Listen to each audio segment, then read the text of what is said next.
Hello everybody, today I want to show you a game I played in the year 2006 against a club colleague of mine, Vincent Pandelaar. I was white and he was playing black, of course. So, the opening turned out to be a Blackmar Diemer Gambit. I think I've played this opening for about 8 times in my chess career and I think I've won about 7 times. Usually black players don't really know how to react to this. I suppose that c6 on the 5th move is the best theoretical reaction, but Vincent chose to play bishop g4. However, this gives white some chances in chasing the bishop. Now 95 is a very important moment.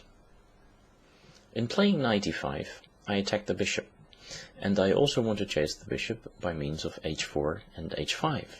And if then black tries to make space for his bishop by means of h6 or h5, I can take on g6, and after the necessary recapture f takes g6, black will have some serious white square weaknesses on the king side. So that's one of the positional threats that white has. c6 was played, and I continued with my plan of h4. Now Vincent made a mistake. He played knight e4.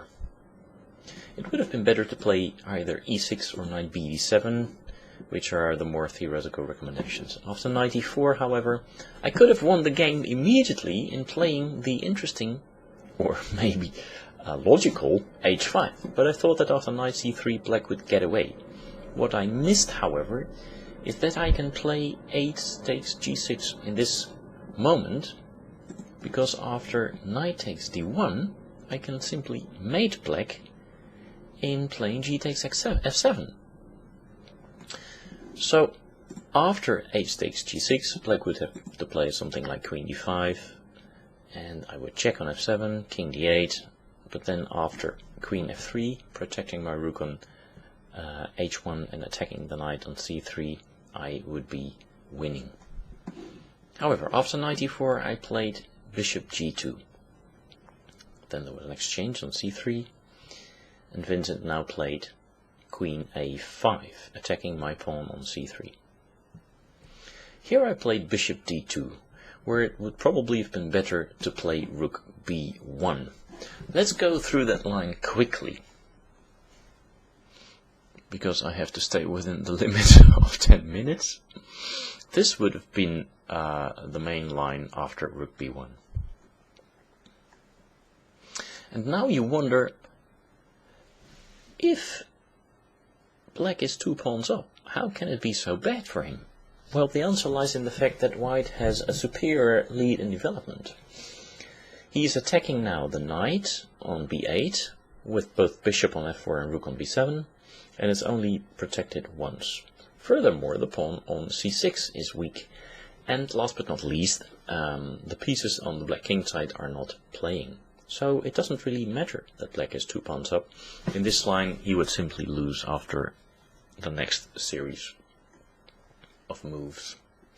Now double discovered attack on the rook, and after rook c8, bishop b7 decides matters.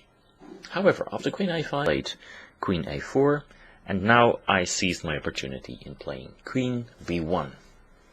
And the idea of that is, of course, to take on b7, but also, as we can see in the next move, to go to b3. So b6 was played, and now I play b3, attacking the black king and also looking to the f7 square. The toughest defense would have been queen takes b3, c takes b3, and now again it's the huge lead in development that leads white with a winning position, even though momentarily he's a pawn down. For instance, h5, knight c6, knight e7, exchange on h5, and now a discovered attack on the rook, rook d8, exchanging on g6, and after bishop f3, white is simply winning, and he's even a pawn up by this stage. Even though this would have been tougher, Vincent decided in the game to play bishop c2, but then the other point of queen b3 comes to light. Now I can take on f7. King d8 followed, queen e6, vacating the f7 square for my knight. King c7, running away from the check. And after the last move, bishop c6, black resigned. Now why did he resign? For instance, the obvious knight takes c6 is answered with queen d7 check, king b8, and bishop f4. And mate or heavy material loss will follow soon.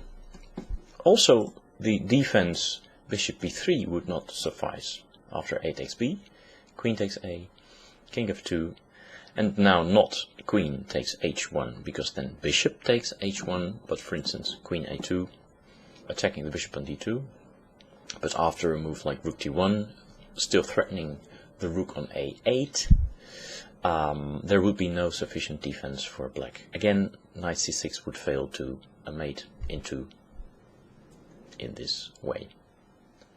So, that brings us to the end of this game. I hope you've enjoyed this video analysis. I can recommend you guys to play the Blackmar Diemer Gambit. It usually gives very good attacking chances.